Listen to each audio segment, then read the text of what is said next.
你重生回80年代相亲现场，对面还坐着十里八乡最俊俏的姑娘，周围人都羡慕你祖坟冒青烟，但是在你眼中，她头顶却悬浮着一行刺眼的红色系统警告：该目标已怀孕38天，急需寻找老实人接盘。只因你突然觉醒了，每日情报系统开启了上帝视角，不仅可以扫描物品，还能被动接受范围内宝物信息。此时林长安揉着太阳穴还没缓过劲，眼前空气突然扭曲，一块湛蓝色的半透明光幕凭空浮现，伴随着电流杂音，系统提示天眼情报系统绑定成功，宿主为林长安，20岁，系统等级为1级，每日随机刷新1至3条情报。今日情报已刷新，第1条内容显示，相亲对象陈春兰因生活作风问题，已怀有身孕1月有余，急需找个老实人接盘。林长安愣住了，系统金手指。更劲爆的是，第1条情报陈春兰怀孕了，找老实人接盘。还没等他消化完这个消息，门帘猛地被掀开，小妹林小月风风火火冲进来，催促他快起来，说媒婆领人进院了，娘让他赶紧换衣裳。林小月扎着麻花辫，穿着打补丁的花褂子，眼里透着焦急。林长安看着小妹，心里一软，既来之则安之。尤其是那个想让他当接盘侠的陈春兰，想坑他门都没有。堂屋里气氛热烈的过头，八仙桌上摆着好茶，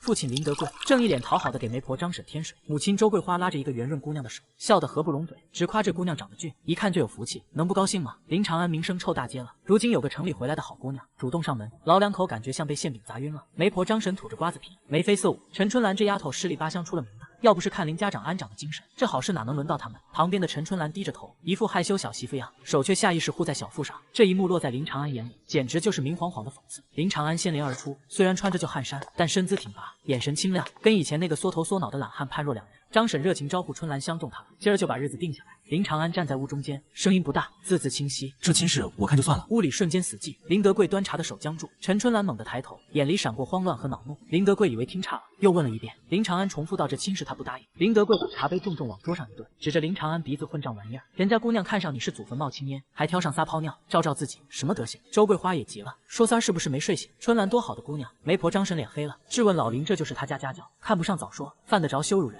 陈春兰戏精上身，捂着脸就要哭。既然林家看不上他，那他走就是了。这一招以退为进，把林德贵逼急了，敲起门后扫帚疙瘩就要打，吼着今天这亲事必须答应。眼看扫帚落下，林长安没躲，里屋突然冲出一个满头银发的小脚老太太。林家太上皇出场，老太太一把护住林长安，拐棍敲的地砖梆梆响，怒斥老大当着外人打孩子，眼里还有没有他这个娘？林德贵憋得脸红脖子粗，说娘就惯着他吧，这么好的亲事，搅黄了以后谁还跟他说媳妇？老太太护犊子护得理直气壮，说搅黄就搅黄，大孙子看不上，那是他没福气。转头问林长安为啥不愿意，是不是相中别家姑娘？林长安扫了一眼心虚的陈春兰，当众揭穿她怀孕虽解气，但在农村这就等于逼死人，林家还得落个刻薄名声，想浪子回头得用脑子。他告诉奶奶和爹，不是他挑，是他心里有人了。林德贵愣住，问是谁？林长安说是隔壁柳河大队的何小小。这话一出，屋里比刚才还安静，连媒婆都张大了嘴，一脸看傻子的表情。何小小是知书千金，高中毕业，十里八乡的梦中情人。林长安这号人也敢肖想，简直癞蛤蟆想吃天鹅肉。陈春兰没忍住笑出声，满眼轻蔑，嘲讽他也不看看自己几斤几两。林长安冷冷盯着陈春兰，目光犀利的让他心里一突，下意识又捂住肚子。他把话撂在这，娶媳妇不用家里操心，更不用拿爹娘养老钱填窟窿，他自己赚钱自己娶。说完，他扶着奶奶回屋，让她歇着，别气坏了。这场闹剧以陈春兰气急败坏离开告终。虽然得罪了人，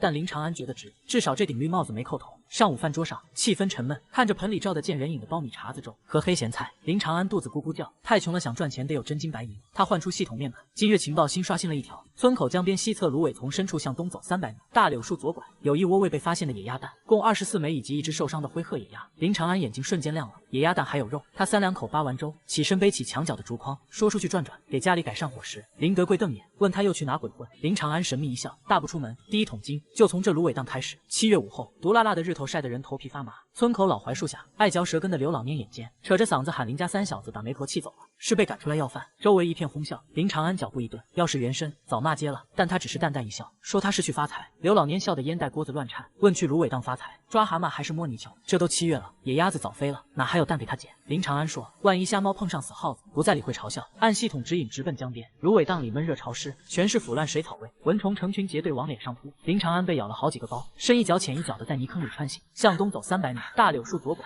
找到了那棵歪脖子老柳树。林长安挥动柴刀，并在密密麻麻的芦苇里开出一条路。走了几十米，前方传来扑棱棱的声音，他屏住呼吸，拨开芦苇，前方2米处的草窝里，一只灰褐色的野鸭正惊慌失措的扑腾，左翅膀耷拉着，显然受了伤。林长安猛地扑上去，那野鸭虽然受伤，但凶得很，尖嘴狠狠啄在他手背上。他吃痛手上加劲，死死掐住鸭脖子，另一只手按住翅膀，直接把它摁在泥地里，提起来掂量一下，这鸭子肥硕，少说3-4斤，用草绳捆了个结实，扔进筐里。目光落向草窝干芦苇铺成的窝里，整整齐齐码着一堆青白色的鸭蛋，个头大色泽好，全是新鲜货，整整24枚。拿到供销社或黑市，这绝对是一笔巨款。在这个1分钱买2块糖的年代，就拨发了。林长安小心翼翼把鸭蛋用干草垫好，放进背篓，身上的疲惫瞬间一扫而空。这就是情报的力量。背着沉甸甸的战利品往回走，刚出芦苇荡，又碰上刘老蔫。刘老蔫阴阳怪气问发大财了吗？筐里别是装了一筐烂泥巴。林长安卸下竹筐，故意掀开青草一角，说：“刘叔眼光真毒。”刘老蔫漫不经心探头一看，眼珠子差点瞪出来，问：“这咋可能？这月份哪来的蛋？”林长安说：“运气好而已。”盖好青草，背起筐说：“回家给奶奶炖肉去了。”看着林长安大步流星的背影，刘老蔫直咽口水，捡起烟袋就往芦苇荡跑。结果钻了2个小时，为了一身蚊子，连根鸭毛都没看着，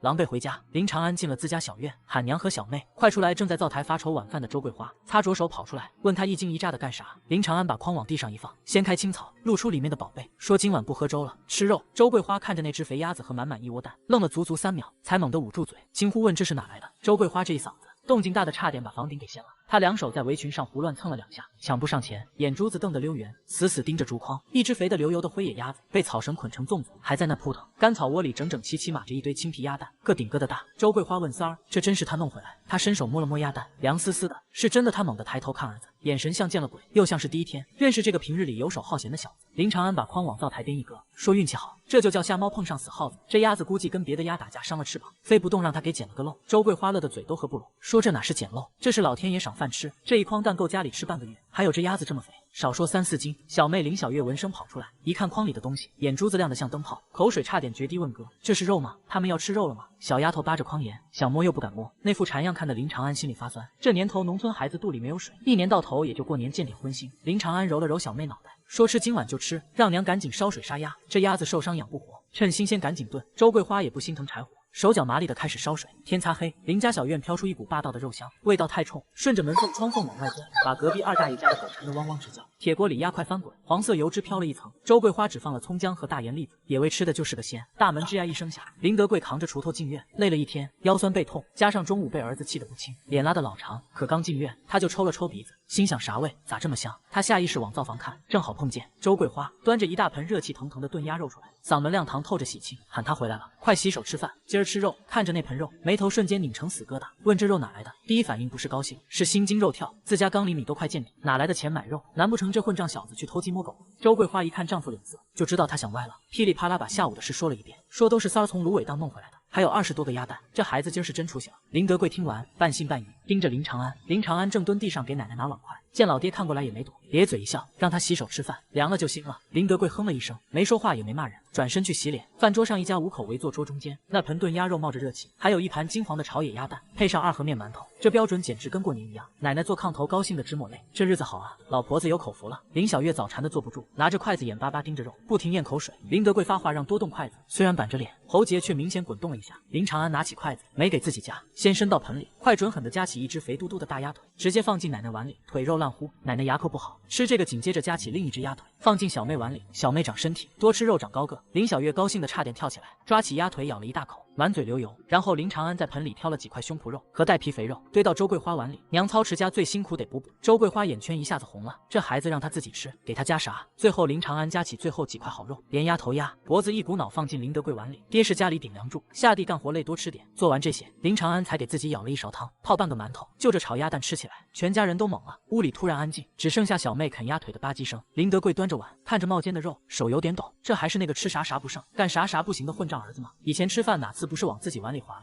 今儿这是咋了？林长安抬头看见老爹那见了鬼的表情，忍不住笑问他：“看他干啥？吃啊，怕他有毒啊？”林德贵嗓子眼像被堵住，一句骂人话也说不出，低下头狠狠咬了一口。鸭肉真香，但吃进嘴里，心里头酸溜溜又热乎乎的。奶奶含糊不清道三儿长大了，懂事了乃高兴。林长安大口嚼着馒头，心里异常平静。上一世没让父母享福，这一世要把遗憾补上。一顿饭吃的全家心思各异，但那股热乎气是这么多年头一回。夜深，林家几口人回屋睡觉，林长安躺在西屋土炕，听着隔壁父母低语。周桂花问他爹说：“三儿真转性了吗？”林德贵哼了一声，说：“装的吧，看他能装几天。”周桂花说：“他看不像，那眼神都不一样了。”林德贵说：“行了，睡觉，明天还得下地。”林长安勾起嘴角，慢慢来吧，扭转印象，光靠一顿肉不够。他闭眼换出系统，午夜12点，新情报刷新，天眼情报系统1级，今日情报已刷新。第一条后山老龙洞附近，北坡向阳处，2棵老松树中间生长着一株无匹叶的野山参，品相极佳，目前尚未被人发现。第二条，小妹林小月今天看见隔壁二丫穿了件的确凉的新裙子，羡慕的偷偷哭了一场。他做梦都想要一件那样的新衣服。林长安猛地睁眼，睡意全无。吴匹耶那可是野山餐里的极品，在这个年代就是硬通货，就是巨款。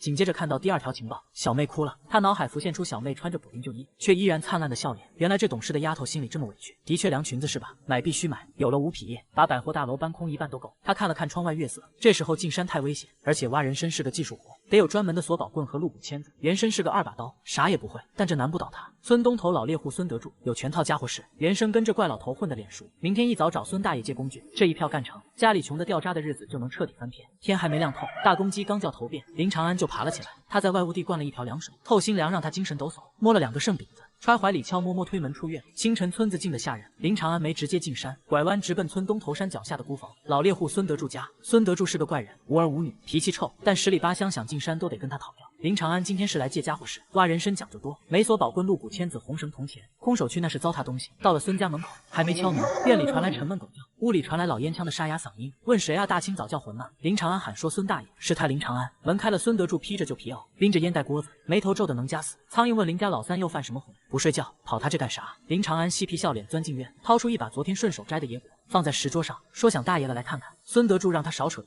说无事不登三宝殿，问他是不是惹祸了，想躲2天，没门让他赶紧滚回去下地。林长安正色说他想进山，孙德柱停下动作，金光一闪，问干啥？掏鸟窝还是抓蛤蟆？说山里全是蚊子猛虫，问他细皮嫩肉遭得住吗？林长安说他去碰碰运气，看能不能抬个棒槌。孙德柱嗤笑一声，说就凭他问，他知道4品叶和5品叶咋分吗？别看了2本小人书就当自己是把头，让他赶紧滚蛋。林长安说他是认真的，想借孙大爷那套家伙事试试，索宝棍和鹿骨签子，他就在后山转悠，不进深山。孙德柱一口回绝说不借，说老祖宗传下来的吃饭家伙，能借给生瓜蛋子，弄坏了赔得起吗？死山里还得让他爹找他要人，嫌麻烦这老头嘴真毒。林长安不急，他瞥了一眼趴窝里的大黄狗胡子，这狗平时凶得很，这会懒洋洋摇着尾巴，肚子微鼓。系统情报显示，孙德柱家的大黄狗怀崽了，急需营养。林长安叹口气，蹲下身，居然伸手去摸狗头。孙德柱急了，喊别摸咬人，结果胡子只是呜咽2声，舒服的眯起眼。林长安一边顺毛，一边漫不经心说，他看他不咬人，倒是有点烦，问孙大爷这狗是不是配上？他看这肚子，少说1个月了。孙德柱愣住，快步过来蹲下细看，问他怎么看出来他这狗是狼串子？性子也这2天食量大，不爱动，但他没往怀孕下。林长安一本正经说他看他乳头火，肚子沉，眼神也没以前凶，这就叫母性。孙德柱摸了摸狗肚子，果然有硬块，老脸褶子瞬间舒展。他说咋这么能吃？好家伙，这是要有后，老猎户一辈子孤单，狗有后比自己娶媳妇都高兴。林长安趁热打铁说怀咱母狗得补补，光吃苞米面不行的，吃肉他这趟进山主要想打点野味。孙大爷借他工具，回头打着野鸡野兔分他一半，给虎子补补身子咋样？这一招投其所好，直击软肋。孙德柱犹豫了，看看林长安，又看看狗，吧嗒2口烟，说他小子眼神倒挺毒。他转身进屋，拿个油布包往林长安怀里一扔，让他拿着索宝棍在墙根自己拿。林长安打开一看，鹿骨签子、红绳铜钱、小手斧一应俱全，道了谢。孙德柱板脸教训说别高兴太早，山里规矩多，问他喊山会不会，遇大祸咋办？只准在后山转悠，赶进深山老林打断他腿。林长安抄起索宝棍，背篓一塞，转身就跑，说今晚给他送肉。出了村，林长安直奔后山，刚进林子，光线就暗了，脚下腐殖土软绵绵，他按系统坐标一路向北坡走，路真难走，到处是带刺灌木。林长安挥舞索宝棍开路，既拨草又惊蛇，走了1个多小时，汗流浃背，腿肚子转筋。他靠树喘气，挥树枝赶蚊子，心想这钱不好赚，有钱了高低买瓶花露水。翻过山梁，视野开阔，向阳山坡上，林长安眼睛一亮，前面草丛长着一片低矮灌木，挂满紫黑色小果，于是摘一颗咬破，酸甜汁水炸开，纯粹果香让人精神一振。林长安想起小妹这丫头吃到指不定乐成啥样，他摘了一大捧，用树叶包好，放背篓最底下，继续往上爬。老树越来越多，终于气喘吁吁时，看到了那个黑黝黝的山坳。老龙洞洞口上方斜坡，2棵合抱粗的老红松向门神耸立，坐标就在这2树中间。林长安心跳加速，手微微发抖。5匹叶能换全家几年嚼用的宝贝。他深吸气，强迫冷静，握紧索宝棍，走向老松树。林子寂静，只有松涛声，目光如炬，在草丛搜索。突然定格在一簇绿色植株上，长状复叶，5个分叉，顶着一簇血红浆果。红榔头没错，就是他那种鹤立鸡群的气质，错不了5匹叶老山参。林长安激动的差点跪下，但立马想起系统提示，人参旁边有一条守护蛇。定睛一看，果然人参根部右侧岩石缝里盘着一条拇指粗的菜花蛇，花纹跟石头融为一体。虽说是非毒蛇，但受惊吓跑了，弄断身躯就亏大了。林长安掏出早就准备好的干艾草，点燃屏住呼吸，轻手轻脚把冒浓烟的艾草扔到蛇的上风口，浓烈烟味飘过，蛇吐性子，受不了这味，蜿蜒着游向草丛消失了。最大的障碍清除，这株价值连城的5匹叶归他，拿出红绳铜钱。前，跪在地上，神情肃穆。借了工具就得守规矩，这叫敬畏。他默念一句：“棒槌大哥，得罪了跟兄弟回家享福去吧。”林长安拿起索宝棍，准备开始这辈子第一次抬餐。他小心翼翼掏出带铜钱的红绳，这是老辈儿留下的规矩，叫锁餐。传说老山参有灵性，不锁住它闻着生人味儿，土遁跑。虽说林长安是个重生的现代人，不信怪力乱神，但这回用了孙德柱的工具，就得按人家的规矩办，求个心安。手有点抖，红绳轻轻绕在茎叶上，打活结铜钱压妥了。红绳一系，这棒槌插翅难飞。接下来是细致活。林长安拿起鹿骨签子，在人参周围1尺画了个圈。开盘，他嘴里念叨着，用签子一点点剔除腐殖土。这活看着简单，实际上要命。身躯细得像头发，撕断一根，价格就得跌个跟头。日头升高，林子里闷得像蒸笼，汗水顺着额头流进眼睛，遮得生疼。他连擦都不敢擦，生怕手抖碰断了须子。1寸2寸土从玻璃参头露出来，修长苍劲，密密麻麻全是根筋。林长安数着数，心跳如雷。几十年的老活，又过了2个钟头，林长安腰快断了，膝盖跪没了知觉，但眼睛越来越亮。这最后一层土劈开，这株人参全貌显露，主体饱满，皮色老黄，纹路像铁线圈。最绝的是体态，主根粗壮，2条腿分得开开的，像个迈步奔跑的小胖人。细长的身躯舒展开足有1尺多，缀满珍珠点。林长安没忍住爆了粗口，这品相说是6品叶也有人信。他深吸一口气，双手捧土猛地一较劲，整株人参带着泥土芬芳稳稳托在掌心，那种沉甸甸的手感让他想吼两嗓，但他忍住了。财不露白，别把狼招来，找来新鲜苔藓和桦树皮，做成专业的餐包子，包好放进背篓，最底层盖上厚树叶，最后压上1大捧蓝莓做掩护。这趟赚翻了。下山路好走，但林长安走得慢，得护着宝贝。刚到半山腰，下面传来焦急呼喊，喊的是三儿，你在哪呢？是老爹林德贵。林长安应了一声，说他在这。灌木丛被粗暴扒开，林德贵扛着锄头满头大汗钻出来，鞋上全是泥，一脸焦急和怒。一见林长安，火气腾得上来，说个臭小子，大清早没人影，想急死他，地里活不干跑深山老林喂狼，要有个好歹，让他和他娘咋活？林德贵扬手要打，林长安没躲。这年头山里真有野兽，老爹是真担心。林长安笑嘻嘻让他消消气，说他这不是想给小妹弄点好吃的吗？让他看这是啥。他卸下背篓递过去，林德贵看了一眼那捧蓝莓，气不打一处来，说就为这几颗破果子，连命都不要了。林长安说这是补脑的，再说了他这趟可不光为了补，他给家里弄了个大宝贝。林德贵说他就吹吧，他要能弄回1两金子，他管他叫爹。林长安说那倒不用，您还是他爹。他扒拉开蓝莓和树叶，露出那个桦树皮，包得严严实实的餐包子。林德贵是庄稼人，没挖过餐，也见过这架势，这是老客合把头才懂得规矩。他愣了，问这是啥？林长安让他打开看看。林德贵手抖，放下锄头擦擦手，小心解开草绳。当那株体态如人的5匹叶老山参出现时，他脑瓜子嗡的一声僵住，声音劈叉，问这是棒槌。林长安淡定补充说5匹叶的。林德贵一屁股坐地上，腿软了，这可是能救命换大钱的宝贝。他猛抬头，满眼怀疑，问三儿哪挖的？咋会这样？别是偷的吧？自家儿子连地垄沟都铲不直，咋可能懂这手艺？林长安早想好辞了补，慌不忙把餐包回去，说深山老林，他上哪偷去？偷神仙的。他会挖是因为跟孙大爷学的。林德贵皱眉问孙老头教他的，心想那老倔驴能教这混小子？林长安说不信，回去问他这工具还是从孙大爷那借的。他拉起发呆的老爹，说走吧，回家再说，这玩意儿金贵，见不得光。林德贵回过神，紧张的四处张望，说对，回家，赶紧回家。他一把抢过背篓，自己背着锄头扔给儿子，说他毛手毛脚，别给颠坏。爷俩像做贼似的，一路小跑下山，回到家，大门一关，餐包子往炕桌一放，全家傻眼。周桂花手里的针差点扎手，连小妹都知道这萝卜值钱，问哥能换的确良裙子吗？林长安说能换，100件都够。正狂喜着，院门被敲响，伴着狗叫，孙德柱的声音喊林老三滚出来。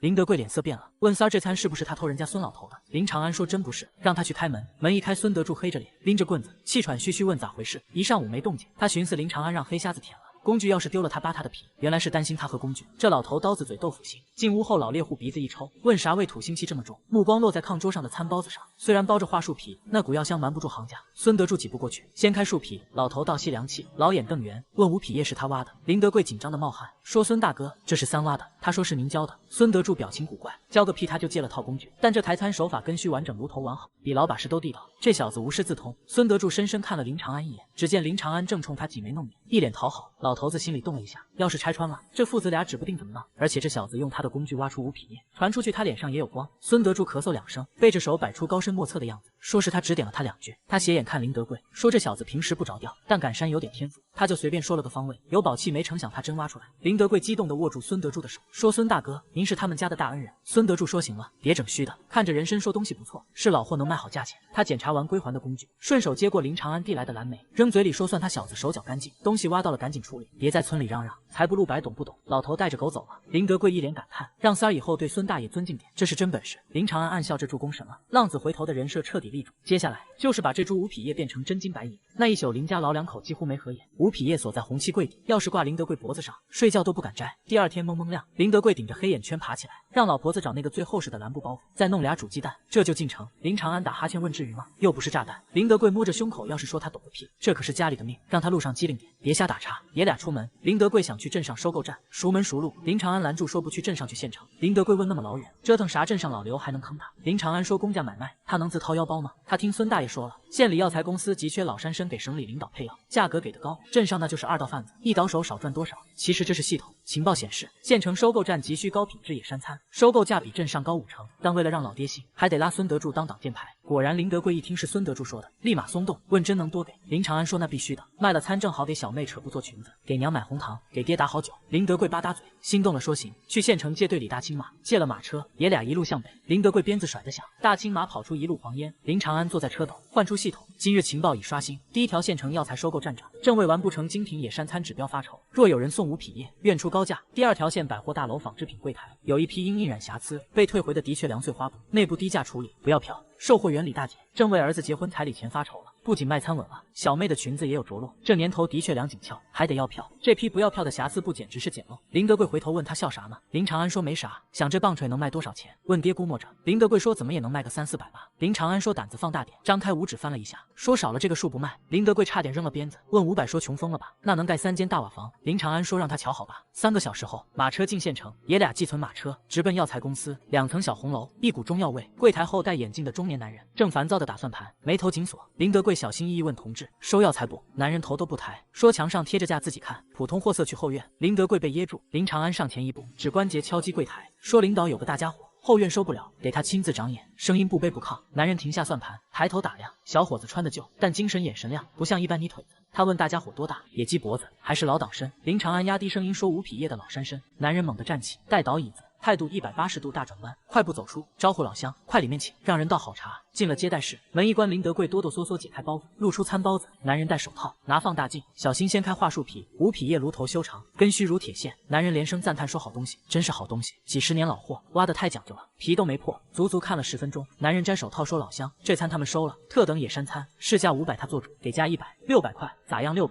林德贵心脏狂跳，刚想点头，大腿被狠狠掐了一把。林长安微笑摇头，说领导600不少，但这吴匹叶可遇不可求。他听孙大爷说，省城药材公司都开到1000往上，他们虽是乡下人，也知道货卖一张皮，要是只能给600，那他们还是受累。去省城转转，他在炸站长，系统说这站长缺货缺的火烧眉毛，这餐就是他的政绩。果然站长脸色变了，赶紧拦住说别急，价格好商量，这餐收上来那是大功一件，奖金都不止这数。站长咬牙伸出8根手指说800，这是顶格价，整个县城除了他，没人能出这个价。800，林德贵听傻了，嘴唇哆嗦。林长安看站长肉疼又急切的表情，知道到底现了，一拍大腿说成，领导爽快，就800。10分钟后，林德贵抱着蓝布包袱走出大门，进去是人参，出来是8张大团结。林德贵把包袱死死捂胸口，走路顺拐，脸涨成猪肝色，看谁都像贼，说赶紧回家，这太吓人了。林长安说淡定，钱赚了得花，娶媳妇也得置办东西，答应小妹的裙子，娘的红糖，还有家里破背面。他拉着老爹直奔百货大楼，说今儿有钱腰杆硬，去逛逛有了这800块打底。接下来就是那批瑕疵布。进了百货大楼，林长安直奔纺织品柜台，柜台后，烫卷发的李大姐正没精打采嗑瓜子，一脸愁容。林长安看了一眼系统情报，嘴角勾起自信的笑。李大姐儿子结婚缺钱，巧了他是来送温暖的。他甜甜喊了声姐，问忙着呢。李大姐一愣，问小伙子买布有票没？林长安说他不买布，他想打听个事。他压低声音，神秘兮兮凑过去，说听说柜台有一批处理品。李大姐瓜子皮停在嘴边，眼神瞬间警惕，问他听谁说的？林长安说这他别管，说他看他面相大富大贵，就是眉宇间带点愁，肯定是为了钱操心。他凑得更近，说他知道他最近手头紧，想给儿子办事，只要他把那批布匀给他，他保证不让他吃亏。林长安凑近的一嗓子，声音压得极低，却像个炸雷在李大姐耳边炸响。李大姐手里的瓜子啪嗒掉回盘子里，她猛地坐直，死死盯着林长安，眼神里3分警惕7分诧异，问他小子咋知道他家要办事？这是他连柜台同事都没透口风，就怕别人说他为了儿子彩礼钱工作分心。林长安心里暗笑，脸上却是一副都懂的表，说让他别管他咋知道的，就看他这面相，那是大富大贵儿孙满堂的福相，就是眉宇间带着点愁，肯定是为了钱的事操心。几顶高帽子戴过去，李大姐脸色肉眼可见的缓和了不少，说让他少贫嘴，问他是来买处理布的。林长安故作神秘，趴在柜台台上，指了指角落里盖着油纸的那堆东西，说明人不说暗话，那批不是印染花的残次品吧？压在库里占地方。领导看着烦，他看着也闹心，卖不出去还得扣奖金不是？李大姐心里一惊，这批错版的确凉，确实是她的心病，厂里硬塞的任务，卖不出去扣绩效，可这部花纹印歪了，城里人看不上，农村人没票，买不了就砸手里。林长安拍拍胸脯，说他今儿个就是来给他解忧的，这批布他全包了，不用票给个内部价，他帮他清了库存，他拿了绩效奖金，正好给大侄子随份子，这不两全其美。李大姐真动心了，打量林长安一番，见这小伙眼神亮堂，办事利索，问他全包了能吞得下不？这一堆可得有100多尺。林长安淡定地掏出兜里刚捂热乎的那叠，大团结故意露出一个角。李大姐眼睛亮了，说行痛快，左右瞅瞅，见经理不在，压低声音说正常，这不是1块21尺，还得要票。既然是打包算残次品，他给安6毛，不要票6毛简直是白菜价。要知道这年头的确凉，可是高档货穿身上滑溜溜挺刮裤，村里大姑娘小媳妇做梦都想有一件。林长安二话没说，直接数钱，60多块钱拍在柜台上，换来了那一大捆花花绿绿的布料。李大姐数着钱，乐得脸上的粉都快掉下来，库存一清，奖金稳了，儿子彩礼也有着落了，夸他是个办大事的人，以后有啥需要的尽管来找他。林长安顺杆爬，又从兜里掏出一把大白兔奶糖塞过去，说沾沾喜气，祝大侄子早生贵子。这一手直接把李大姐哄得心花怒放，临走还特意送了2把红头绳当赠品。出了百货大楼，林德贵背着那一大捆布，整个人都是飘的。问三这么多布还不要票，才6毛钱。林德贵觉得自己这辈子见识不够用了，他在村里累死累活干1天工分，折下来也就几毛钱，儿子这一转手就省了好几十。林长安把玩着手里剩下的钱，这就是信息差，人家急着清库存，他们急着买，让他爹走，再去买点别的。爷俩又去了副食店，这回林德贵不拦着了，儿子说买啥就是啥，2瓶好酒，2斤红糖，1大包大白兔奶糖，还有给小妹买的几个花发卡。最后林长安去肉铺割了5斤肥膘肉，油汪汪的白肉提在手里，看着就流口水。回程路上太阳西斜，马车堆得满满当当，林德贵赶着车，嘴里哼着小曲，鞭子甩得比来时还响，夸三这脑瓜子灵光。回到青山村，正是收工时候，村口大柳树下聚满了人。林家的大青马车一进村，立马吸引了所有目光，村民议论纷纷，眼里全是羡慕嫉妒。刘老年正蹲石头上磕烟袋，看见这一幕，眼珠子都红了。林大哥发财了，这是把家底都掏空了吧？林德贵刚要拉脸，林长安抢先一步坐在车斗，冲刘老年扬了扬手里的肉，进城帮亲戚办点事，顺便捎带点，日子该过还得过，总不能天天喝凉水不是？这话滴水不漏，既没漏腹，又把刘老年噎了回去。马车进院，周桂花正在喂鸡，小妹林小月蹲地上数蚂蚁。林长安跳下车，把大块肉往周桂花怀里一塞，说今晚炸肉酱吃捞面。林小月尖叫一声冲过来，紧接着林长安像变戏法似的掏出大白兔奶糖和发卡，说都是他的。林小月捧着糖和发卡，嘴张得老大，问哥真给他的？林长安说当然，他答应让他当村里最漂亮的丫头。林小月眼圈一红，哇的一声哭了，扑进林长安怀里说哥你真好。他以为他在哄他玩呢。这时候林德贵把那一大捆的确粮搬进屋，周桂花一看手都在抖，问这么多的确粮得多少钱？哪来的票？林德贵一脸得意，说没票3买的处理品便宜，把买布经过绘声绘色讲了一遍。周桂花摸着滑溜溜的布料，眼泪止不住往下掉，这辈子没穿过这么好的布，这一捆够全家人做2身新衣裳，还能给老太太做套寿衣。晚饭桌上再次飘出肉香，林德贵喝着好酒，红光满面，问三这钱还剩多少？林长安掏出剩下的一大把钱，数都没数，直接推给周桂花，让娘收着，以后家里开销他安排，给他留个10块8块零花就行。600多块，周桂花看着那厚厚一沓钱不敢接。林长安说让他拿着，先把家里破房子修修，冬天不漏风，再给小妹交学费，给奶买点好药，治治老寒腿。一番话把全家人心里说得暖烘烘的。林德贵干了一杯酒，说行以后家里就听三儿的。夜深人静，林长安换出系统面板，今日情报已刷新，第1条隔壁村二流子张赖子，明天上午会在村后小树林蹲守，他盯上了落单的何小小，准备耍流氓。第2条何小小其实是老猎户孙德柱的亲侄孙女，当年分家闹翻，2家断来往，但何小小一直挂念二爷爷。看到这2条，林长安眼神一凝，何小小，那个他用来当挡箭牌的白月光，张赖子敢打他主意。林长安拳头捏得咔吧响，这一箭双雕的机会来了，既能救何小小拉近关系，又能利用第2条情报解开爷孙心结，把孙德柱这条人脉彻底稳固。月头爬上树梢，知了叫的人心烦。林长安提着2斤肥肉和几尺的确粮布，大步流星出了门。他先去趟大姐家，把东西放下。大姐林明芳看着肉和布，眼圈红红的，只问弟弟是不是发财了。林长安没多解释，借口家里有事，匆匆往回赶。青山村和隔壁柳河大队中间隔着一片野鬼林，树密草深，大白天也阴森森的。林长安走到林子边，特意放慢脚步，一阵惊慌，呼救声顺风飘来，声音不大，显然被捂住了嘴。林长安眼神一凛，攥紧顺手抄的一根粗木棍，猫腰摸过去。林子深处，大槐树下，何小小正被逼在角落，他怀里死死抱着个竹篮子，脸色煞白，浑身发抖。那个满脸麻子的张赖子正嘿嘿淫笑，一步步往前凑。张赖子让何小小别跑，说就是想跟他聊聊人生，顺便亲热亲热。何小小喊他别过来，他要喊人了。张赖子有恃无恐，说这大晌午鬼影都没一个，喊破喉咙也没人理他。他猛地伸手抓向何小小胳膊，篮子啪嗒掉地，鸡蛋碎了一地。张赖子被抓了一下，恼羞成怒，抬手要扇，骂他给脸不要脸。今天非办了他！一块石头带着风声飞来，精准砸在张赖子后脑勺上。林长安从灌木丛窜出，借着冲劲，抬腿就是一脚，狠狠踹在张赖子腰眼上。张赖子直接飞出去2米，啃了一嘴。何小小惊魂未定，眼泪瞬间流下来。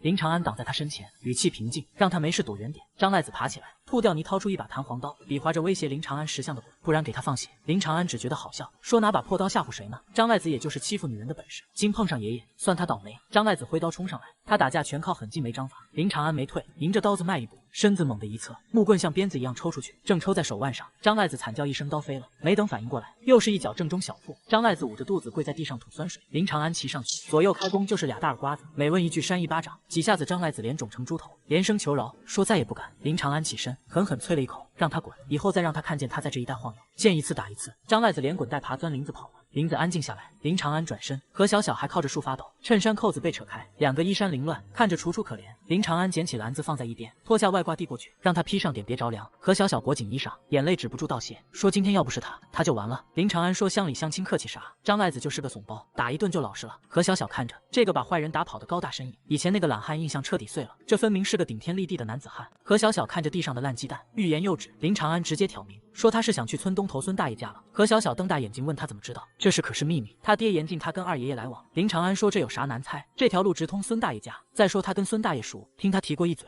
说有个侄孙女挺孝顺，就是家里管得严。这瞎编的话让何小小心里一酸，问二爷爷他还念叨他。林长安趁热打铁，说那可不，老人家嘴硬心软，正好他也要去还东西，鸡蛋碎了没事，他那还有点野果子，他们一起去就说是他买的。何小小问合适吗？林长安说有他打掩护，他爹不能知道让他走。孙大爷看见他指不定多高兴。林长安提起空篮子招招手，何小小看着他坦荡的笑容，彻底放下防备，点了点头。两人一前一后走出树林。林长安盘算着这一把稳了，救了人拉近关系，还能借何小小的手把老猎户关系做事。何小小突然开口说他刚才打架的样子挺厉害。林长安回头见姑娘红着脸低头看脚尖，他咧嘴一笑说那是为了保护他们村大学生，他也得厉害点。是那一根之前随口扯的红线，似乎真系上了。走到孙德柱家门口，大黄狗又叫起来。林长安推开院门喊虎子，别叫是自家人。孙德柱正晒太阳，看见林长安领着个姑娘进来，老头子一愣，那张布满皱纹的脸瞬间僵住。老猎户手颤抖，烟袋锅子差点拿不住。他做梦也没想到，日思夜想不敢见的侄孙女，竟然被这林家老三领进了门。林长安把空篮子往石桌一放，冲发愣的爷孙俩挤挤眼，说孙大爷，看谁来了？今个这顿饭他可得请客。孙家院子里气氛冷得掉渣，孙德柱背着手站在那，烟袋锅子都在抖。他死盯着何小小，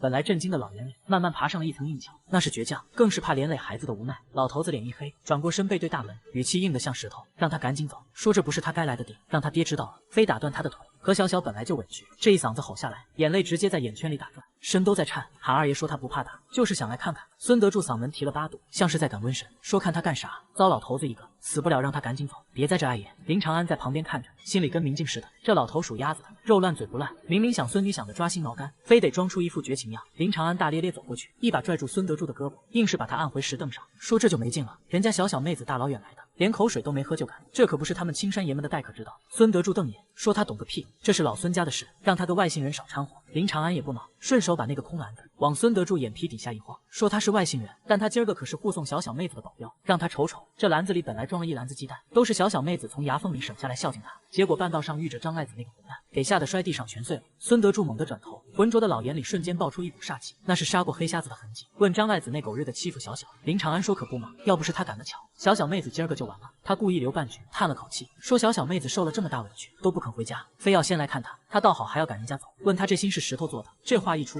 直接戳穿了孙德柱的防线。他看着何小小微微发抖的肩膀，还有身上披着的那件明显不合身的男士外褂，心像被针扎烂了。孙德柱站起来，颤巍巍走到跟前，伸出粗糙的大手想摸摸孩子的头，又怕手脏，悬在半空僵住了，问那畜生伤着他没？何小小再也绷不住，扑进老人怀里，放声大哭。这么多年的委屈，父辈的恩怨都在这一抱里化开。孙德柱老泪纵横，拍着孙女后背说没事了，二爷爷在这儿，谁敢欺负他，二爷爷剥了他的皮。大黄狗虎子也通人性，没叫默默走过来蹭何小小的裤腿。林长安站在一旁，嘴角上扬，这是成了。哭过之后，院里气氛大变，何小小勤快挽起袖子就开始收拾院子洗衣服，孙德柱拦不住，只能坐那抽烟，笑眯眯看着，眼神慈祥的像换了个人。林长安也没闲着，熟门熟路去灶房抱柴火烧水，一边扇风一边说孙大爷，这狗真怀上了。他那粘人劲，性子变软了，这几天可得弄点好的，别饿死我。孙德柱点头说是怀上了，看了林长安一眼，眼神里多了几分认可，说他小子眼毒，昨个以为他胡咧咧，今早一看确实不一样。林长安顺杆爬，说那是，他这眼光看啥都准。孙德柱哼了一声，磕了磕烟袋锅子，说今个的事算他欠他个人情，以后想进山缺啥少啥直接来拿，别跟他客气。林长安心里狂喜，这倔老头在10里8乡辈分极高，连支书都得叫叔，有了这句话，以后在村里横着走都没问题。林长安故意把话说得暧昧，说他和小小都是晚辈，孝敬他应该的，偷偷瞄了一眼晾衣服的何小小。孙德柱是人精，哪能听不出？他看看勤快的孙女，又看看高大精神的林长安，这小子以前是混不吝，但这几天挖滩的本事，救人的胆色，再加上这股机灵劲，好像还真配得上自家孙女。孙德柱点了点林长安，说他小子别跟他耍心眼子，要是让他知道他欺负小小，他这杆老猎枪可不认人。林长安说哪能啊，他疼都来不及呢。那边何小小听见这话，脸疼得红到了脖子，跟手里的衣服差点掉地上，心里却甜滋滋的。下午3点，太阳偏西，何小小不敢久留，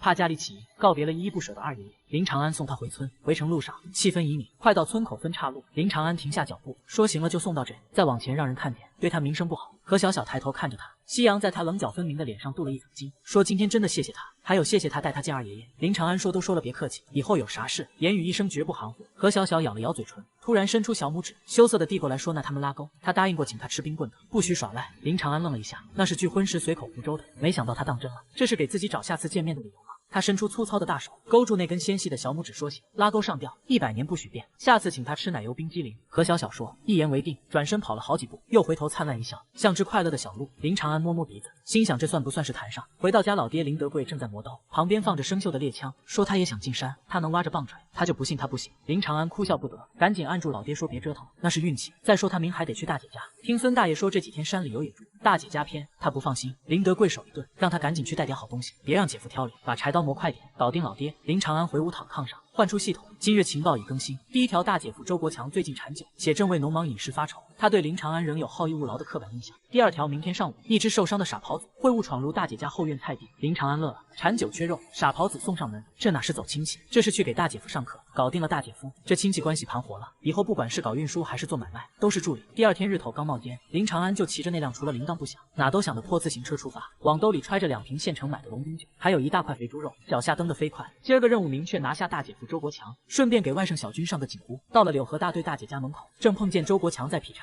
周国强是个典型山东大汉，一脸络腮胡，干活一把好手，就是脾气倔。看见林长安，他手里斧头停了一下，眉头微皱。虽然昨天送了肉和布，但他印象里这小舅子就是个无底洞，今儿又来，别是来借钱的吧？林长安假装没看见那张黑脸，笑呵呵递过往都说左走的急酒忘拿了，今儿特意送来，中午他哥俩整2盅。周国强一低头，看见带商标的瓶装酒和足足1斤重的肥膘肉，喉结滚了一下。他好酒平时只舍得喝散装的，这里中了，他语气软了不少，说来就来呗，还拿啥东西？说林长安的姐在后院摘菜呢，让他先进屋。林长安直奔后院菜地，大姐林明芳正在摘豆角，5岁的外甥小军在地上乱画。刚要说话，林长安脑中系统雷达亮了，情报处发傻狍子已入局。紧接着篱笆墙外传来稀里哗啦的乱响，林明芳吓一跳，问啥动静？话音未落，篱笆豁口处猛地窜进一道黄褐色影，那家伙个头不小，顶着短脚，屁股后面一团白毛，慌不择路，一头扎进豆角架，被藤蔓缠住腿，扑通摔倒，拼命蹬腿叫唤。林明芳吓得一把护住小军，林长安眼睛一亮，喊傻狍子，大吼一声，抄起旁边一把铁锹就冲上去。这玩意好奇心重，但这只显然受了伤，是撞大运送上门的。林长安3步并作2步冲到跟前，那狍子想跑，但被藤蔓缠死。他举起铁锹背，照着狍子脑袋就是一下子，一声闷响，刚才还活蹦乱跳的傻狍子2腿一蹬，瞬间不动弹，这一下干脆利落，帅得掉渣。周国强提着斧头冲过来，问出啥事了。等看清地上的东西，他整个人傻了，问狍子咋跑菜地来了。林长安扔了铁锹，拎起狍子后腿掂了掂，说少说50-60斤，说这叫天降横财。看来今个这顿酒是老天爷赏的，不喝都不行。周国强看着肥硕的狍子，又看了一脸淡定的林长安，黑脸终于绷不住，露出了大笑，夸他运气绝了。这只狍子的出现彻底打破了隔阂。农村人讲究吉兆，小舅子一来就带财，这是福星。接下来处理大家伙。周国强想动手，被林长安推开，说姐夫是大功，这种粗活他来，今儿他就歇着等吃现成。林长安挽起袖子，烧水退毛开膛破肚，一套动作行云流水，刀子像长了眼，眨眼功夫，狍子被收拾得干干净净，切成均匀肉块。周国强眼珠子都直了，问他啥时候学会这一手。印象里这小舅子油瓶倒了都不服。林长安说跟村里孙大爷学的，艺多不压身。这句话听在周国强耳朵里，比啥都顺，只要肯学肯干，就是好样的。进了灶房，林长安霸占灶台，大铁锅烧热，一大勺猪油扔进去，呲啦一声爆香葱姜蒜，一大盆狍子肉倒进去，大火翻炒至焦黄，半瓶白酒去腥，最后加水猛炖，另一口锅也没闲着，猪肉炖豆角，油汪汪的乱炖，不到1个钟头，霸道的肉香把周国强肚子里的馋虫全勾出来。他坐在外屋顶，抽着烟袋，眼睛直往灶房瞟，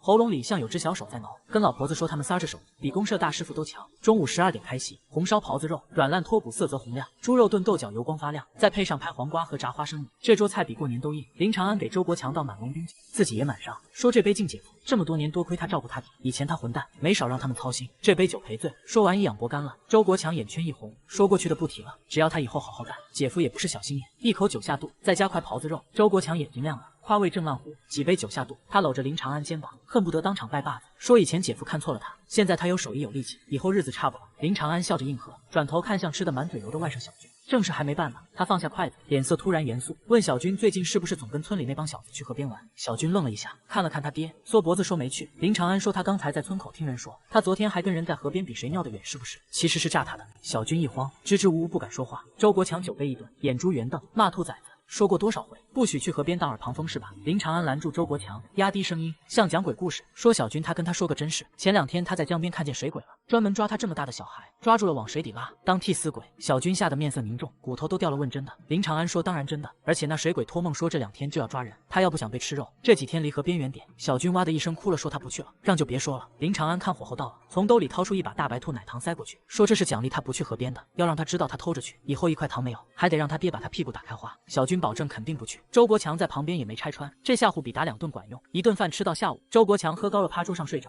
林长安帮忙把人扶上炕，嘱咐了大姐几句，骑车离开。回程路上酒劲散了不少，肉吃了酒喝了，好感刷了，警告给了。距离那场生死危机还有3天，大姐家这头算是稳住了。接下来的3天该干点别的，比如那个河边的戏林鱼去。从大姐家回来，林长安这一觉睡得相当踏实，梦里头傻狍子变成了满桌的硬菜。大姐夫周国强拉着他的手，非要拜把子。那个皮得像猴似的外甥小军，乖乖坐在炕头背唐诗。第2天一睁眼，日头已经爬过窗棂了。林长安伸了个大懒腰，浑身骨节咔咔作响。全世镜虽然昨天在那边喝了不少，但龙冰酒纯凉酿的不上头。他习惯性的在脑海里唤出系统，天眼情报系统1级，今日情报已刷新。村头河岸大榕树西侧300米处的回水湾，水深2米半，乱石堆缝隙处，近期有一群洄游的细鳞鱼聚集。这种鱼肉质细嫩，洗冷水，是不可多得的美味。使用特制的倒须柳条笼，配合蚯蚓拌鸡血做饵，可轻松捕获。林长安眼睛一下子就亮了，跟灯泡似的。细鳞鱼这玩意，在后世那是国家保护动物，想吃一口都得进局子。但这会是82年。清河里这东西虽然少，但还没绝迹。这鱼肉嫩刺少，自带一股子瓜果香，不管是拿到镇上黑市换钱，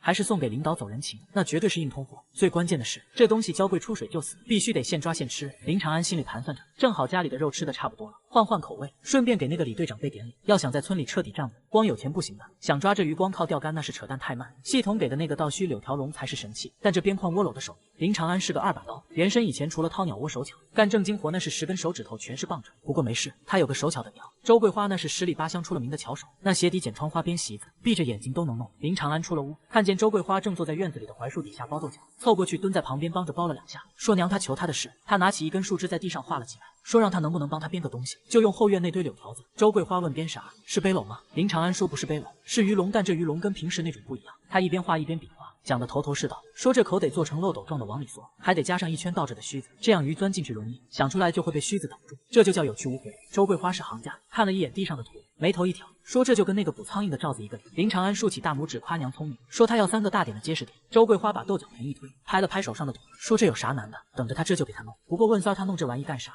又要去抓鱼吗？林长安也没瞒着说他想去河边试试，他们那河里有细鳞鱼，那可是好东西，要是能弄上来几条，拿到镇上去卖，能换不少钱呢。这时候老爹林德贵背着手从外面溜达回来，正好听见这话，张嘴就泼冷水。林德贵说细鳞鱼那是那好抓的，那鱼精着呢，而且都在深水里，平时根本看不着眼。村里那几个老鱼把式都说，这几年细鳞鱼都快绝迹了，让他别费那个劲。林德贵是一脸的不信，他活了大半辈子，还没见过谁能轻易抓着细鳞鱼的。林长安也没争辩，只是笑嘻嘻的说让他试试呗，反正柳条也是现成的，费不了啥事，万一抓着了呢？那鱼一斤能卖2、3块。林德贵一听这价，眼皮猛地跳了一下，这年头猪肉才8毛钱一斤，这鱼赶上金子贵了。他说行，让他爱折腾就折腾吧，反正现在农闲也没啥大事。看在钱的份上，林德贵不再拦着，甚至还主动去后院抱了一捆柳条过来。有了老娘的巧手，不到中午，3个造型奇特的倒须柳条笼就编好了，那工艺紧凑结实，尤其是那个倒须的入口设计的精妙绝伦。林长安试着用手伸进去，再往外拔的时候，确实被卡了一下。夸娘这手艺绝了。下午林长安也没闲着，他拿着铁锹去后院的粪堆旁，忍着胃挖了满满一罐子红蚯蚓。这玩意腥味重，是钓鱼的万能饵。他又去鸡窝里，趁着老母鸡不注意，弄了点鸡血把蚯蚓拌在里，那股子腥膻味简直冲脑门子。但这就是细鳞鱼的最爱。一切准备妥当，傍晚时分，日头偏西，暑气稍微散了。林长安背着3个鱼笼，提着这罐子生化武器，像个专业的渔夫一样，往村头的河边走去。村头的这条河叫清河，水流不算急，但水深水质清亮。林长安没走大路，专门挑没人的小道，绕到了大榕树西侧。这里是一片乱石滩，平时很少有人来，因为石头多，容易崴脚。水流在这里打了个转，形成了一个回水湾。回水湾看着就深不见底，泛着墨绿色的光。林长安站在岸边看着水面，虽然肉眼看不见鱼，但他相信系统的情报绝对错不了。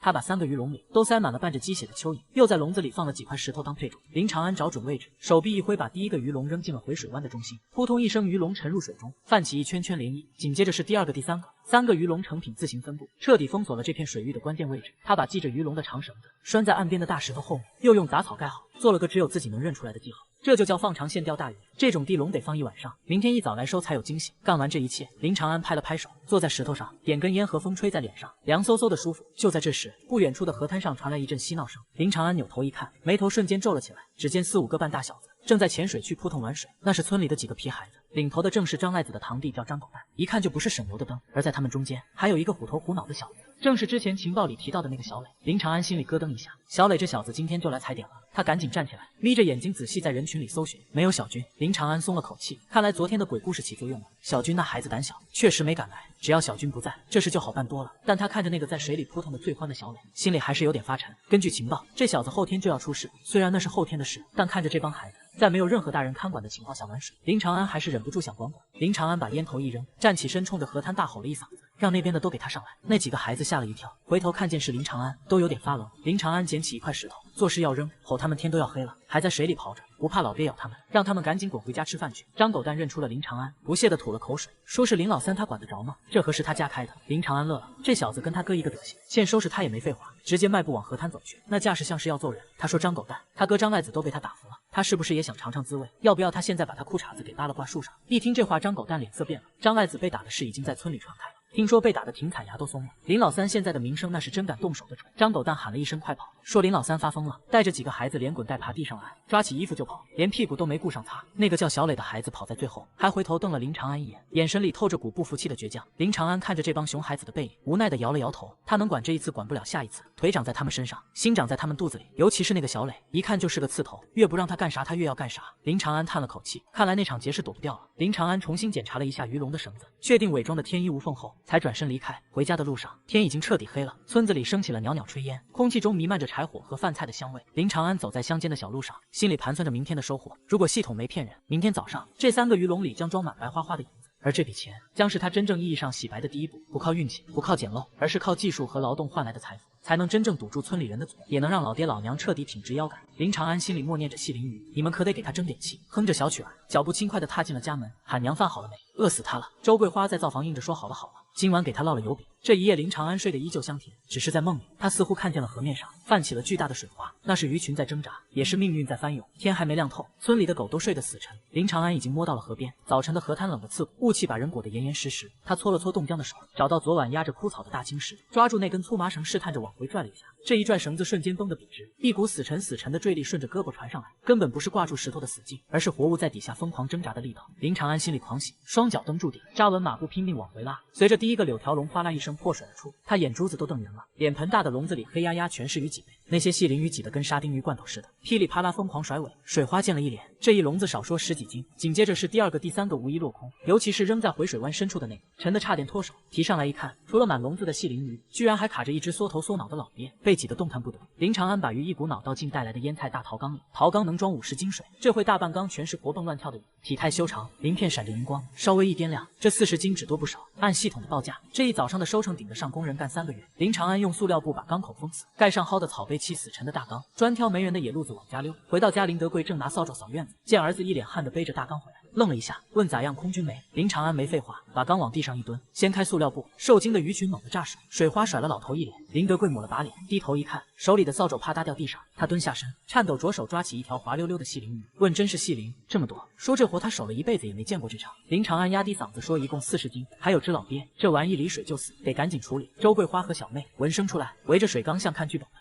周桂花发愁，问这么多咋吃？林长安斩钉截铁说卖，他去镇上。林德贵直摇头，说镇上供销社给那几分钱收购价，亏死他。林长安说不去供销社，去鸽子市。这3个字一出，林德贵吓得脸都白了，说那是投机倒把，被抓了得蹲大狱，让他可别作死。林长安说，现在政策松了，没那么严，他有门路。听说镇上几个领导想吃这口鲜，他不摆摊，直接找买主，神不知鬼不觉。其实这是系统情报显示，镇上黑市近期对鲜鱼需求量大，价格小涨，而且系统还给了个要命的提示：刘老年眼红他家吃肉，昨晚盯了他一宿，今早看他背鱼回来，正准备去大队部举报他，搞资本主义歪风。这鱼留在手里就是雷，换成钱揣兜里才是肉。林长安问他爹，舍不舍得这100多块钱打水漂？100多块，这数字直接击穿了林德贵的心理防线。他咬咬牙，狠狠一跺脚让他去，要是有人查，扔了鱼就跑，保人要紧。林长安手脚麻利的把鱼分装进2个蛇皮袋，绑上自行车后座，跟他娘说老鳖留着晚上炖汤，早饭他不吃了。出了村，林长安特意绕了远路，避开刘老蔫的视线，一路狂蹬。到了镇上，鸽子是藏在小巷子里，天亮就散。林长安到的时候，巷子里稀稀拉拉几个人，他推车转了一圈，卖鱼的极少，2条半死不活的鲫鱼都要1块。稳了他找个角落，解开袋子口，没2分钟，一个穿中山装戴眼镜的中年人路过，眼神往袋子里一扫，走不动道问这是细鳞。林长安说刚出水的，还在喘气。中年人伸手摸了摸滑腻的鱼身，眼睛亮了，问多少钱？林长安说2块5，不讲价包圆2块4。中年人嘬牙花子，这比猪肉贵3倍。林长安说这东西可遇不可求，让他去供销社看看有吗？拿回去招待客人，那面子是猪肉能比？这话说到心坎上了。中年人正愁没硬菜招待领导，当即拍板说这一袋他都要，让他跟他去前面院子过秤。这人多眼杂，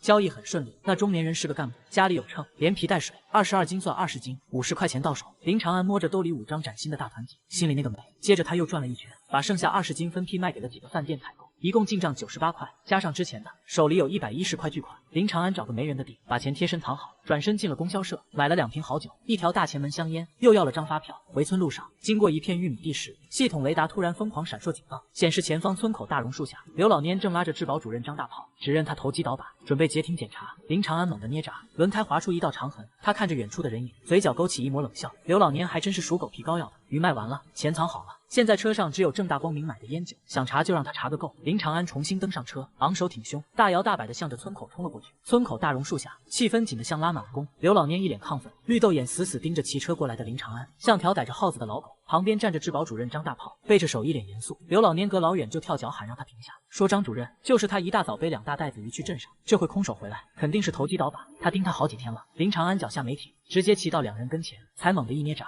车轮卷起的尘土扑了刘老蔫一脸。刘老蔫伸手拽车把，让他下来接受检查，把兜里的脏钱掏出来。林长安单脚撑地，手一拨拉，把刘老蔫挡开，问他大白天发什么疯，正抓贼呢？他转头看向张大炮，一脸坦荡，问他这场哪出？他进城给家里买点东西，还得经过刘叔批准。张大炮说有人举报他倒卖物资，让他把车上袋子打开看看。林长安二话没说，解开后座蛇皮袋。刘老蔫伸长脖子往里瞅，满以为是脏钱，结果袋子一开，露出来的是2条红灿灿的大前门，还有2瓶精装白酒。刘老蔫傻眼了，问鱼呢？他的鱼呢？林长安说早送人了，掏出皱巴巴的发票往张大炮手里一递，说张主任是明白人，他家昨个发了笔小财。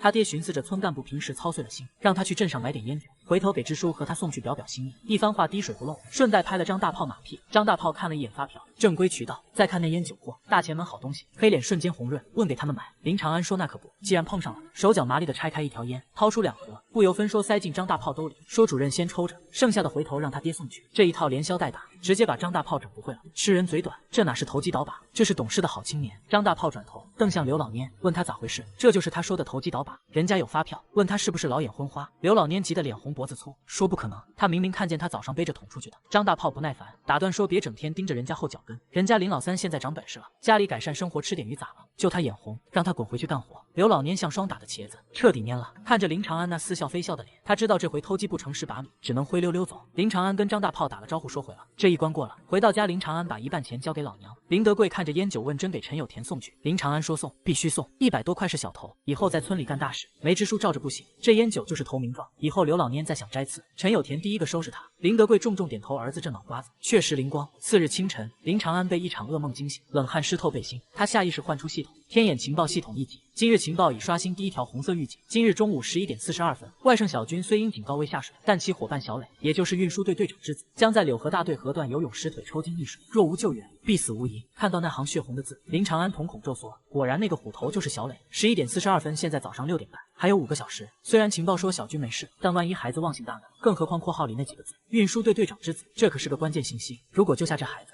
就等于攀上了县运输队的关系。在这个交通靠走运输靠吼的年代，跟运输队搭上线以后，倒腾山货进城简直开了绿灯。林长安翻身下炕，动作带风。小妹迷迷糊糊问哥：“起这么早干啥？”林长安说：“有急事，去趟大姐家。”脸都没顾上洗，抓起半个凉馒头塞嘴里，推着破自行车就出了门。林长安一路狂蹬，到了柳河大队，确认小军还在炕上呼呼大睡，松了口气，但他没赶走，硬是在大姐家赖了一上午，帮大姐劈柴挑水，眼睛却死死盯着墙上的挂钟。10点、10点半、11点，每一分每一秒都是煎熬。大姐奇怪，问他是咋了，屁股长钉子了。林长安说没事，闷得慌，出去转转。11点整，林长安走出院子，直奔河边。烈日当空，路上没人，还没到河边，听见一阵喧闹，躲在柳树后一看，5个光屁股孩子正在脱衣服，领头的正是小磊，而小军果然也在，但他蹲在岸边石头上，手里拿根树枝，一脸羡慕地看着水里，愣是没敢下。小磊招手喊小军下来，凉快着呢。小军摇头说不去，他就说有水鬼。小磊不屑地撇嘴说胆小鬼，哪有水鬼？一个猛子扎进水里。林长安在树后暗暗点头，外甥没白当。听话能保命。看表11点40分，距离死神降临还有2分钟。林长安手心全是汗，他没立刻冲出去，现在冲出去，熊孩子一哄而散，没吃亏肯定不长记性，下次还得来。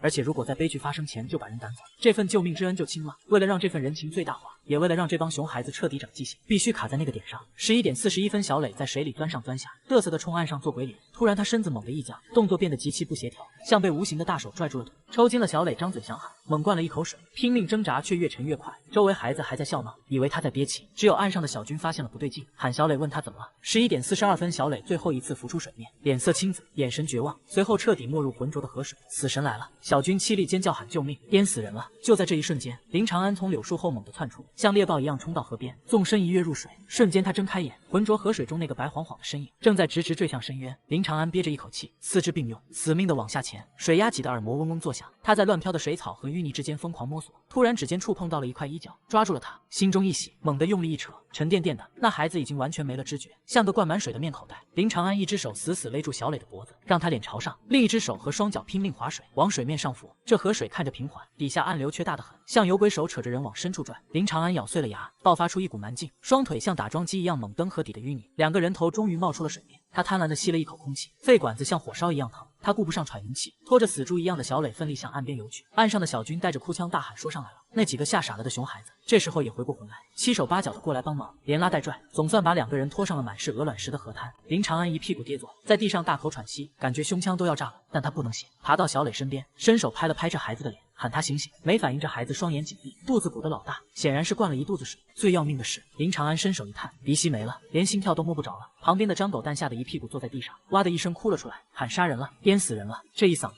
把周围本来就惊魂未定的孩子彻底吓崩了，哭声一片。林长安吼了一嗓子让他们闭嘴，脑子飞快运转。这时候不远处的玉米地里钻出来几个听见动静的大人，领头的是个拿着锄头的老汉，是村里的治保委员老刘头。老刘头跑过来一看，问这不是老赵家的小子吗？这是淹死了。林长安说没死还有救，顾不上解释，迅速把小磊放平，解开他的衣领扣子，清理他嘴里的泥沙和水草。老刘头急了，扔下锄头就冲过来，说他这后生懂个啥，人都没气了，还在那下摆弄啥，让他赶紧过来搭把手，把他倒过来，扛着跑把水控出来，兴许还能活。这是农村最常见的土法子，叫牛背水，就是把溺水的人倒挂在牛背上或者人背上来回跑，利用颠簸把肚子里的水控出来。但这法子对这种心脏骤停的情况那就是催命，倒挂不仅控不出肺里的水，反而会压迫胸腔，让本来就微弱的心跳彻底停止，还会导致胃里的容物倒流，堵塞气管。林长安一把推开老刘头，说不行，不能倒过来，这是心脏停了，必须做心肺复苏，倒过来他就真死。老刘头被推了个趔趄，气得直跳脚，说他懂个屁，他是长辈，他吃的盐比他吃的米都多，让他听他的，赶紧背起来跑。周围围过来的几个村民也跟着起哄，让林老三别逞能了，赶紧按老刘叔说的办，再晚就真没救了。甚至有人已经上来要抢孩子。林长安像是一头护食的饿狼，猛地站起来，一身的煞气把众人都镇住，吼着谁敢动他一下，他弄死谁。他吼完，再也没人敢上前。林长安重新跪在小磊身侧，双手交叠，按在孩子两个乳头连线的中点，双臂绷直，利用上半身的力量，开始有节奏的向下按压。他一边按，一边在心里默数，每一次按压都要用尽全力，让胸廓下陷几厘米。周围的村民看得目瞪口呆，窃窃私语。有人问这是干啥呢？这不就是在摁死人胸脯子吗？还有人说这能救人，别是把肋骨给摁断了。闲言碎语像苍蝇一样嗡嗡乱叫。林长安充耳不闻，按压了30下。林长安停手，捏住小磊的鼻子，抬起他的下巴，深吸一口气，然后俯下身，嘴对嘴的贴了上去，人工呼吸。这一幕在这个保守的年代简直就是惊雷，人群里爆发出一阵惊呼，几个大老娘们捂住了眼睛，又忍不住从指头缝里偷看。老刘头气得胡子乱颤，说这成何体统，光天化日之下，俩大老爷们这就亲上，说这是耍流氓，这是伤风败俗。还有人说林老三这是疯了吧，想女人想疯了，对个死孩子下嘴，说造孽老赵家这孩子死了还得受这份辱。污言秽语越来越难听，林长安根本顾不上，往小磊嘴里吹了2口气，看着孩子的胸廓微微起伏，又立刻开始第2轮按压，汗水水顺着他的鼻尖往下滴，混着河水让他视线模糊。他在心里疯狂呐喊，让他快醒过来！这不仅仅是一条人命，这是他林长安翻身的关键，是他能不能在这个村里挺直腰杆，做人的筹码。1轮、2轮、3轮，时间1分1秒过去，小磊还是没动静，脸色依旧青紫。林长安的胳膊已经酸得快抬不起来，那种绝望感像潮水一样涌上来。老刘头看不下去了，又要上来拉扯，说别折腾，人都硬了，让他给死人留点体面。林长安吼了一声滚，还在坚持，但声音已经有些嘶哑。就在这时，人群外突然挤进来一个人影，一声清脆却带着怒意的娇喝，压过了所有的嘈杂，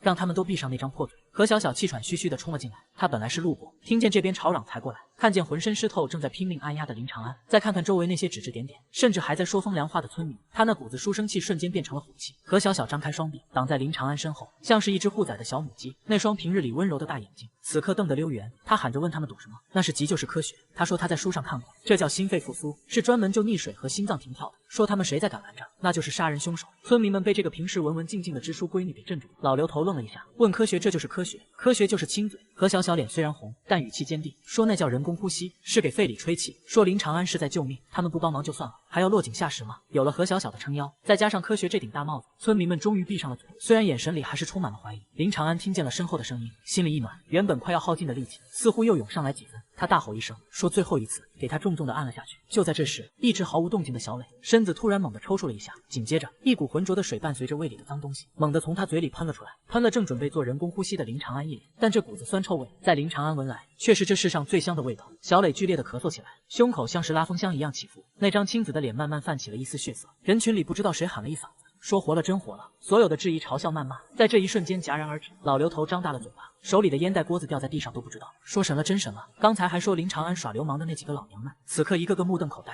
看着林长安的眼神就像看着神仙下凡，说原来亲嘴真能救命。林长安一屁股坐在地上，浑身像是被抽干了力气，连手指头都不想动一下。他抹了一把脸上的呕吐物，看着已经哭出声来的小磊，咧嘴笑了一下，说这小子命真硬。何小小赶紧蹲下来，掏出手绢给林长安擦脸，眼圈红红的，问他没事吧。林长安说没事，就是有点脱力。看着近在咫尺的俏脸，闻着他身上淡淡的皂角香，心情大好，说看他又当了一回英雄。何小小破涕为笑，狠狠白了他一眼，说都这时候了还贫嘴。这时候小军也扑了过来，抱着林长安的大腿，哭得鼻涕一把泪一把，说就你太厉害了，他也要学亲嘴救人。林长安笑骂了一句，让他去，小屁孩学什么亲嘴。在众人的注视下，摇摇晃晃地站了起来。此时的太阳正烈，照在他湿漉漉的身上，周围的村民们看着他，眼神彻底变了，不再是看二流子的比，不再是看笑话的戏谑，而是一种实打实的敬畏和佩服。在这个封闭落后的小山村里，能把死人救活，那就是大能耐，那就是神人。老刘头讪讪地捡起烟袋，语气变得格外客气，说林长安赶紧回家换身衣裳，别着凉了。村民们也跟着说他真是好样的，老林家这是烧高香了。听着这些马后炮的恭维，林长安只是淡淡地点了点头。他知道从这一刻起，他在青山村的天亮了，但他并没有急着走。他看着那个刚缓过来，正一脸懵逼的小磊，弯下腰拍了拍这小子的脸蛋，说小子记住这张脸，他的命是他林叔给捡回来的，让他回去告诉他爹，说救他的人叫林长安，别记差。做完这一切，林长安才直起腰，冲何小小挥了挥手，说走了，回家吃饭。他推起倒在路边的破自行车，在那群熊孩子崇拜的目光中，在村民们复杂的注视下，一瘸一拐地往家的方向走去。背影虽然狼狈，但在这一刻却显得无比高大。林长安拖着2条灌了铅式的腿，回到家时，日头已经偏西了。刚进院，周桂花吓得扔了鞋底子，就跑过来问三儿这是咋了，掉河里了。屋里林德贵和小妹里冲出来，林德贵脸色煞白，问是不是刘老蔫那个老王八犊子找人打他了。林长安一屁股坐磨盘上，喘粗气说没事，让爹娘别瞎咋呼，没人找麻烦，他是救人去了。一家3口面面相觑，林长安简单说了2句，略过了精准蹲守那段。周桂花双手合十拜天，说他的天爷那是从阎王爷手里抢来。林德贵看着儿子的眼神变了，自家这个混小子现在竟然有这本事了。与此同时，青山村大柳树下却是另一番光景。农村没秘密，林长安救人的事传回来，味却变了。刘老蔫蹲一边抽旱烟，乐得褶子都开了花。他说他就说这小子心术不正嘛，正经人谁救人用嘴轻。就在这群人越说越离谱时，一声炸雷响起，让他们都给他闭上那张破嘴。刘老蔫吓得烟袋差点掉了。陈有田指着刘老蔫骂道，问他们闲聊，他看他们是在造谣。他说人家林长安那是大夫，才懂得急救法子，叫心肺复苏，是科学是本事。张大炮补刀说还有他刘老蔫早上诬陷人家投机倒把，现在又编排人家耍流氓。刘老蔫腿软连连作揖，陈有田一锤定音，让他们都给他听好，林长安是他们青山村的英雄，以后谁再乱嚼舌根子，扣工分扣口粮。人群一哄而散，林长安那耍流氓的帽子不仅摘了，还变成了一层金光闪闪的科学光环。林家小院里，林长安刚换好衣服灌姜汤，小妹林小月好奇问哥，他真用嘴亲那小孩了？林长安一口姜汤差点喷出来，让他去，那叫人工呼吸。就在这时，院外传来沉闷的轰鸣声，窗户纸都在震，紧接着是刺耳刹车声。林德贵吓一跳，问地震了。一家人跑出去，只见破败院门外停着一辆崭新的墨绿色解放牌大卡车，车身把村道堵得严实。车门一开，跳下一个穿着深蓝工作服的魁梧汉子，手里提着大网兜，夹着2条烟，大步流星闯进院子，问这是林长安同志家吗？陈有田和张大炮也气喘吁吁跑来，说林大哥大喜事，这是县运输队的赵大队长特意来感谢他家长安的。运输队赵队长那可是县里实权大领导，林德贵腿都软了。林长安迎上去说：“赵大哥，他是林长安。”赵德彪一把抓住林长安的手，眼中泛着水光，说：“兄弟恩人啊，要不是他家独苗就交代了，他救了他就是救了他们老赵家的命。”说着就要鞠躬，被林长安拦住。赵德彪喊兄弟，让他把东西拿进来。副驾驶跳下一个小伙子，抱着大纸箱。赵德彪指着一桌子东西说：“2条大中华，2瓶茅台，1罐麦乳精，还有这台刚提的红灯牌收音机。”围观村民炸了锅，大中华茅台收音机这一套得多少钱？刘老年躲在后面，极度的直挠墙。林德贵吓傻了，说：“这里太重了，不能收。”赵德彪说：“大叔，他不收就是看不起他。”赵德彪问：“他儿子的命还不值这点东西？”林长安大大方方接过，让爹娘收下，招呼赵大哥进屋喝水。临进屋，赵德彪转头扫视村民，目光停在刘老年身上。他说：“各位乡亲，林长安是他救命恩人，也就是他兄弟，以后谁敢欺负他，就是跟他赵德彪过不去，他让他吃不了兜着走。”全场鸦雀无声。刘老年灰溜溜跑了，这一嗓子比什么辟谣都管用。屋里酒过3巡，赵德彪压低声音说：“兄弟，他看他是个明白人，现在世道变了，光刨食吃不饱，他这运输队消息灵通，有些计划外物资，中间缝隙大着脸。”林长安心中一动来了。赵德彪说：“他要是想倒腾点山货进城，或者是弄点紧俏东西，尽管找他哥，他有的是路条，他给他开一张运输队的路条，那就是通行证，是财富的钥匙。”林长安端起酒杯敬他，2个酒杯碰在一起，这一声敲碎了贫穷，也敲开了首富之路的大门。送走赵德彪，天黑透了，一家人看着满桌礼物，久久无语。林德贵摸着收音机，手都在抖，说：“三儿，他这辈子没这么直起腰杆，今儿个他为他骄傲。”林长安笑了，这才是哪到哪，有了赵德彪这条线，有了孙德柱这门亲，好日子还在后头。周桂花抹着眼泪说：“三儿真是出息了，他这辈子没想过能有这一天。”小妹林小月抱着那台红灯牌收音机，爱不释手，小心翼翼地拧开旋钮，屋里顿时传出清亮的歌声，一家人围坐在一起，听着收音机里的歌，脸上都洋溢着从未有过的笑容。